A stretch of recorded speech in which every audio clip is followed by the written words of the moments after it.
Okay, Jesus, thank you for having us again. Pleasure. Thank Finally, you for having Sofia me. eats and drinks at Terminal 1 as well. I know it was a hassle because it took a long time for you to make these renovations here at the old terminal.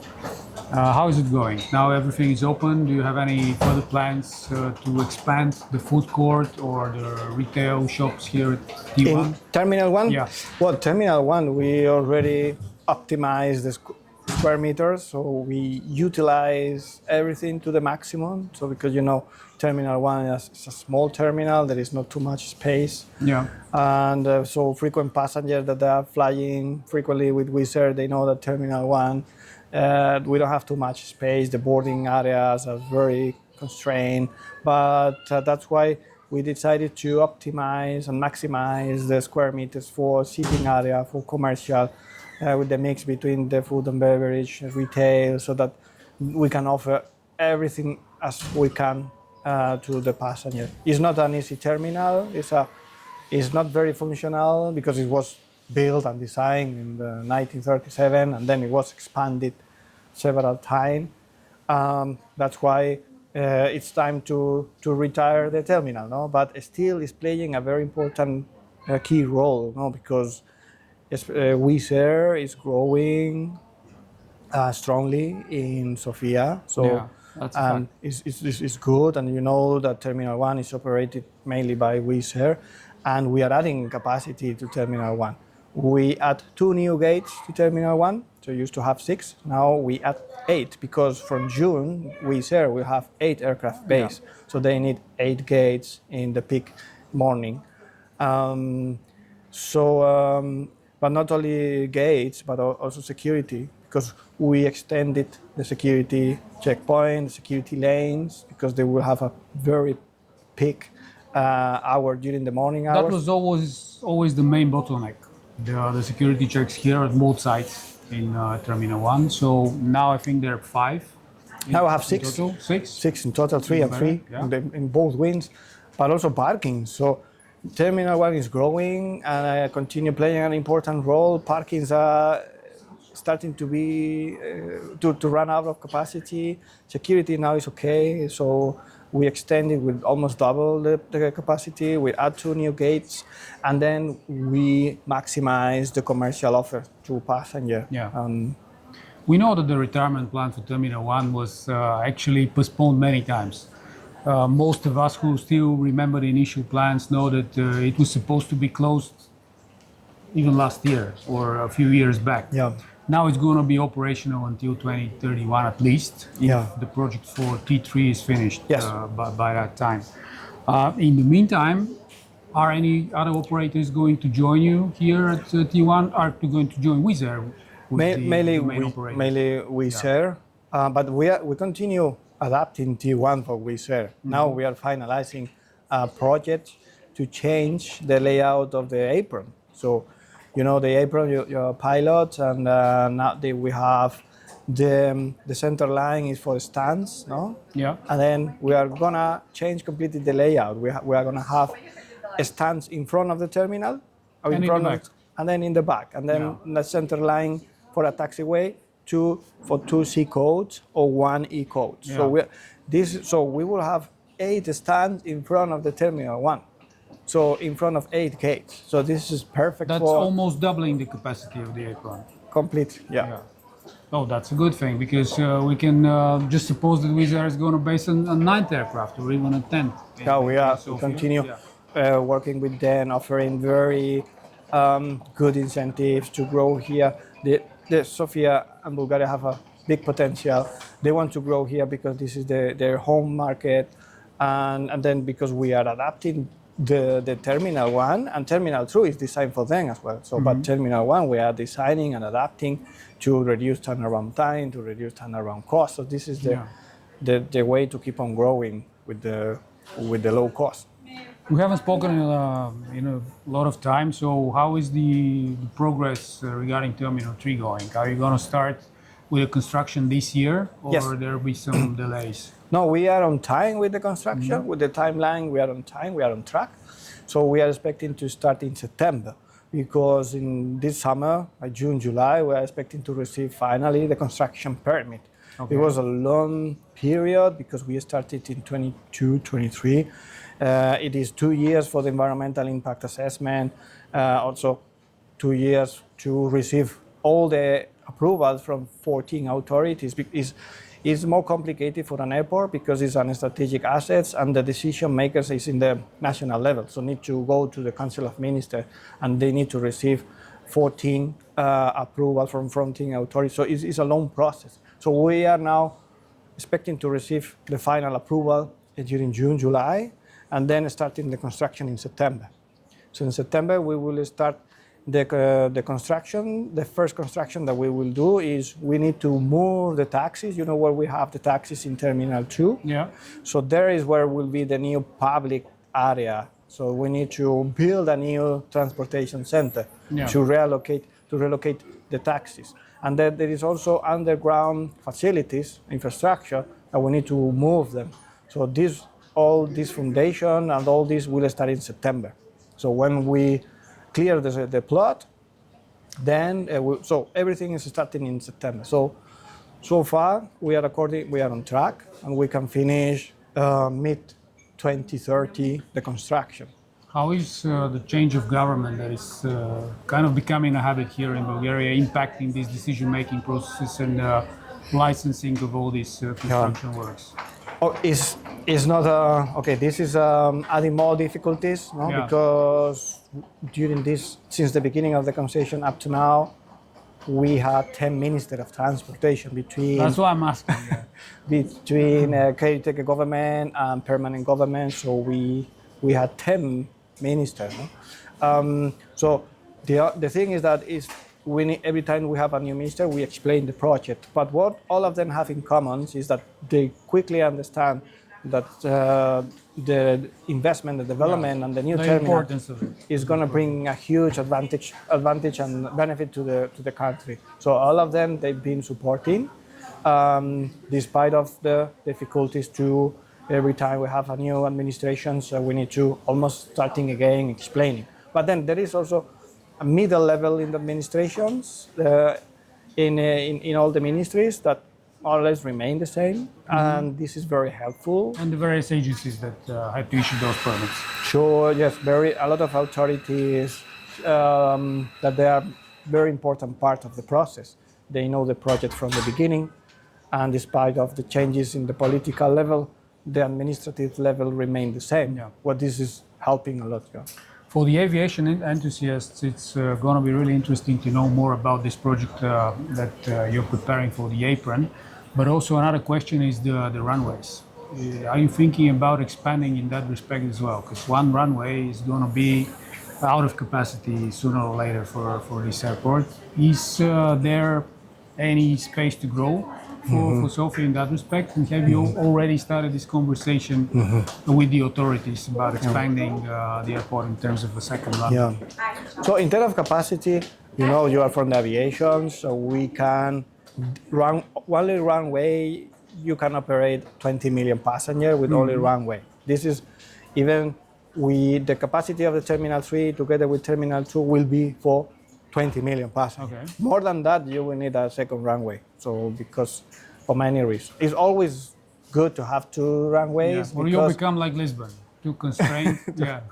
So, but what we are doing, because part of our obligation in the concession agreement is to advise the government if, for whatever reason, imagine that the traffic explodes and we overpass 20 million passengers. So we need to have the plan. So the government needs to already foresee the plot where to allocate the second runway. So in the master plan, we are submitting to the government where to allocate the second runway in case it is needed in the next 40, 50 years. No? Yeah. And to activate the project in case it's needed. So there is several options, and we are in discussion with civil aviation, with Bulatsa. Bulatsa is very important decision maker. Yeah. We did the study to several options. What is the most convenient? For obviously the most convenient is parallel runway. But parallel runway is what is given to an airport double capacity. Yeah. You know? The moment you have cross runways or semi-cross, then you are not adding capacity. So we are proposing, we submitted a feasibility study to the grantor, to the Ministry of Transport, to allocate the second runway, parallel second runway, a little bit more to the east, just to move the noise from the city as well. Okay. Because And that's going to be north of the current one or south? it's in the Using the previous taxiway that used to be a runway. Is in the north east. And towards the east. Yeah, North is already over constructed with MROs and the west. Yes. Yeah. Aprons. It is even on the ring road. So this is our proposal. Yeah. So the ring road needs to go under the runway, no? So this is our, and now we are submitting this several studies, feasibility study, environmental impact assessment. That's the vision for the future. Yeah. Now, getting back to the reality and the current situation, we obviously have a few crisis situations that are ongoing. Now, a brand new one in the Middle East. What is the impact of those, especially the war in Iran and the situation in the Middle East on Sofia's operations? So in Sofia, we are impacted twice because 10% of our traffic, of our market is Middle East, Gulf region, even Jordan, Egypt. So all this traffic is gone. So it's 10% since the end of February up to today. So that all the airlines cancel flight to Dubai, to Israel, Jordan, even Egypt. Some of them are also some of the charter flights are canceled as well because tour operators are moving their operations out of this region. So we are talking about more than 60,000 passengers. We lost them. This is one of the things because we are more exposed for the good and for the bad. We are more exposed because we want to grow more to Middle East. The other impact is global. I mean, you know very well that the price in aviation, the tickets, and then 1/3 of the cost is the fuel price. It's the fuel, and that's really. What about the fuel in Sofia? We are now seeing some shortages that are incoming in some major regions. For example, Italy or the UK or even Portugal. Yeah, in our case, we are in better position because we have the refinery in Burgas, and Burgas is refining the jet they want. So they are refining and they have a big storage there, and the fuel coming that they are importing is not coming from the Gulf region. So we secure the supply. So we have the supply. So we are in much better position to navigate this crisis, but still the price is high. And then, it's higher, but we are very competitive as well. So we expect that we will not see too many cancellations in Sofia like in other airports in Europe or even in other market because we are already competitive. So we have the lowest airport charges in the region, the lowest airport charges among the capital airports in Europe, and then I hope this is going to help us to mitigate better than other airports. And will the situation force you to, make some changes to these taxes or not?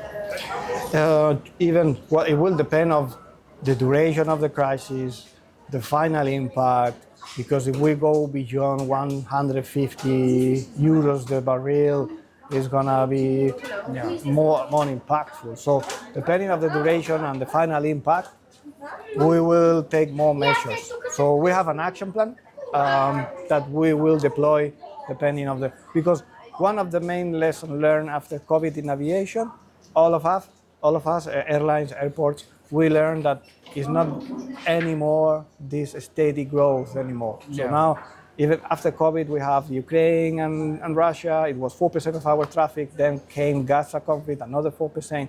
Now this one. So what we learned is we need to be flexible and we need to adapt.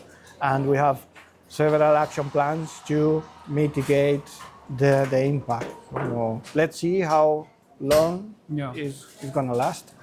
And depending on the loan and the price. So. And especially the low-cost carriers won't be happy if you decide to raise the price of the taxes.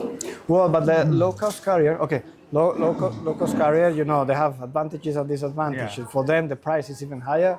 Well, the cost of the price is more than 1/3 of the total cost. Yeah, the fuel cost. That's the fuel cost. But then it also depends on the strategy because some of the airlines already pledged the price for the next 6 months, others no. So it's not the same level of impact. And speaking about the fuel, just I was always wondering, we are still have a monopoly here with the fuel supplier, which is Lukoil, obviously. On one hand, you said it's a good thing because you have the refinery and you're getting the jet fuel straight from there. But in the future, do you plan to diversify? Not only in the future. The supply? No, we started, you know, you remember last year it was a difficult period when US imposed the sanctions to Lukoil. It was due after the summer, it was September, and then the deadline was in November. Yeah. And back in time, Lukoil was the only supplier. And we used to have a little bit from Shell, but very minor. Yeah. And it was 95% of the supply was coming from Lukoil. So it triggered, it accelerated our plan, because since the beginning of the concession, we realized that it is not good to have a monopoly. Yeah, exactly. Because you are exposed to crisis, to disruptions in the supply, but most important, the cost. Because then, you know, 1/3 of the cost is the fuel price. So we wanted to open the monopoly and to have additional suppliers. But then this sanction trigger to accelerate. Process, yeah. So we started in September to get the tax warehouse regime. This is all fuel farms in Europe and everywhere. The fuel farm of an airport is in a tax warehouse regime, because this is opening the door for whatever supply. And now where we are at this process. And we started this process. Then what happened is the US extended the sanction, the derogation, gave the derogation, and they give us more time. But in this period, we talked with neo fuel supplier. Even Shell increased the supply from 1st of April. Even Shell is serving neo airlines here at the airport. And we are in the way to get this tax warehouse regime. We are in close contact and with the custom office and in a high level in the government to secure the supply, not to be in a monopoly. So these suppliers are bringing the fuel from different sources, not only from Burgas. But even the sources, the other fuel suppliers that are already operating and serving the airlines, they are not bringing the oil from the Gulf region. It's coming from other sources, and they are refining the JD1 independently. So this is also protecting Sofia Airport to have shortages. That's good to know. I won't ask you this time about SOF and sustainability, because that's a whole other area that is going to take an additional hour. But what people are still interested in, speaking about fuel, is the fuel tankers that we have here at Sofia. I know it's a very sensitive topic, even for you, but is that impacting the traffic as well? You mean because the US the US Air Force's airplanes that we have here, they are impacting the traffic because they're keeping some of the stands in Sofia cannot be used as a diversion airport. But what about other aspects? No, but we have a very good coordination with them, and they are flexible. Okay, they are operating 15 aircraft here at the airport, so it's a big capacity, but they are flexible and they are not impacting the commercial traffic. So what we are asking them is not always, actually. Especially at the beginning when they started the operation, But now we learn how to operate to combine both operations. So we ask them, please don't impact our commercial traffic in the peak hours, because this is especially in the morning wave where we have 15 flights departing at the same time. Because initially it was impacting the traffic. Initially, especially during the winter and the de-icing, because we don't have capacity for 15 additional aircraft, and they came all of a sudden at the same moment. And they're occupying one of the de-icing. And they are occupying. So now that the de-icing season is over, so we move them and they release 6 stands. So they are in the governmental stands with 6 aircraft. They move also 5 to the de-icing, and they release 6. So because I told them, please, during the summer season, because it's starting end of March, beginning of April, we always have an increase of 20-30% more traffic. Do you have a timeline of when we can expect this new military airbase to be close here in Sofia? Well, this will depend to the government because it's not the airport decision. And so. how is this impacting your bottom line? Are you getting additional income from this aircraft or not? Well, they are okay. We Are have they paying? That's they are the paying. basic question. They're paying the stands. And they're paying the That's fuel. what everybody's asking. Yeah, they're paying the charges. They're paying the fuel. They're paying the ground handling. So yes. Yeah, because it's also aggravating some losses to the airport because of the occupied stands as well. Can you tell us more about the summer season? What is new for Sofia and new operators and new destinations? So summer season. I mean, I was very optimistic before the Iran war because with this announcement that we did with Wizz Air and on the airlines. With the new destinations to Egypt, it was a very good to open the Egypt sky. It's not easy because it's subject to designation. So they're still not canceling them. So still not. I think it's they won't gonna be flying to Egypt. So we have a dozen of new flights, and we are expecting to grow between 5-10% during the summer season compared to the summer last year. Let's see how it will evolve because you know that airlines now and also passenger because the flight ticket is going up and the passenger now they are starting to cancel as well and not to book new flights.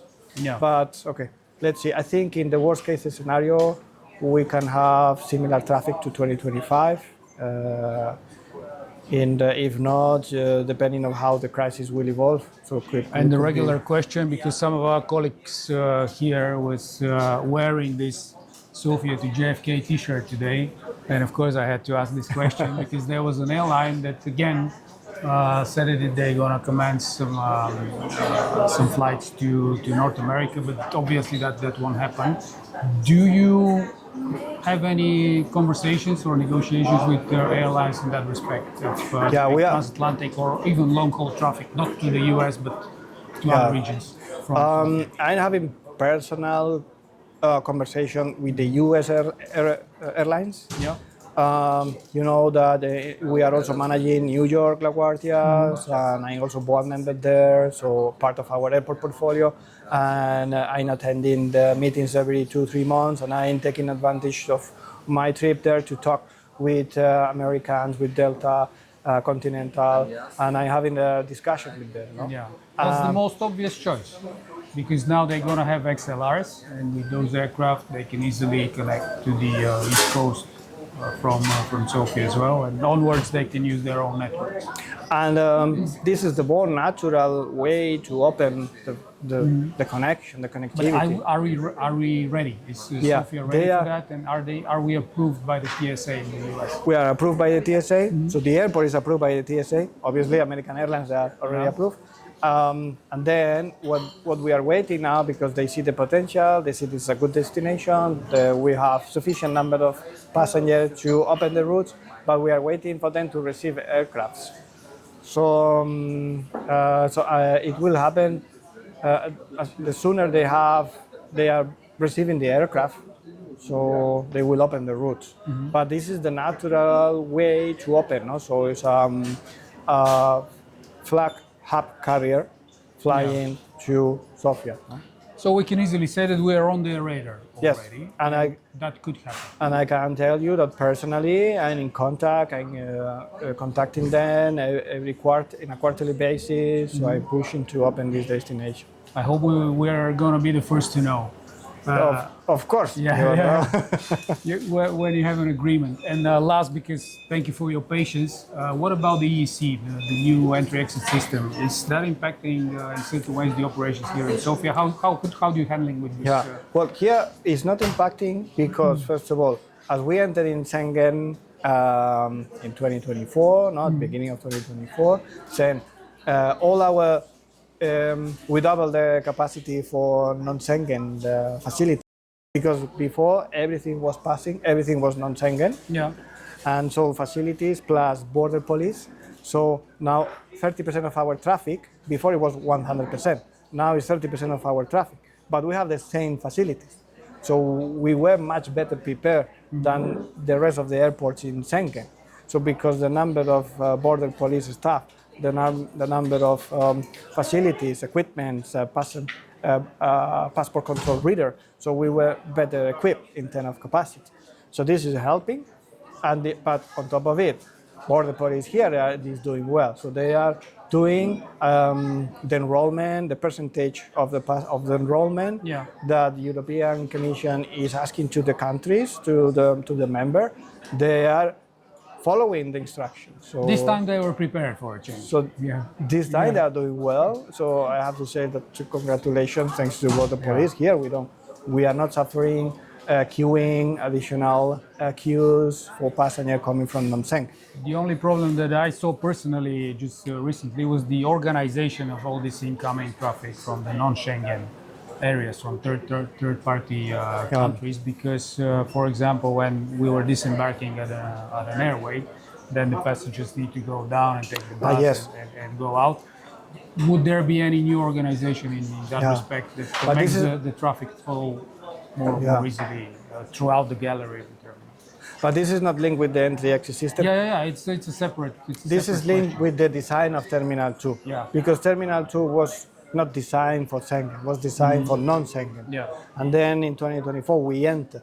So we adapted to separate the passenger flow because we cannot mix Schengen and non-Schengen in arrival and departure. And then we adapted as much as we could. But then we need to bring the passenger from the aircraft to the reclaiming area. And the terminal was not designed with corridors, and it's a long distance. And you cannot divide the terminal, no? So that's what we decided is, okay, let's disembark by buses until we build the Terminal 3, because the Terminal 3 is perfectly designed for non-Schengen, for Schengen, and connection. So, so for that to change, we have to wait for the new terminal. Thank you so much for your time and for your patience. It was a lovely conversation.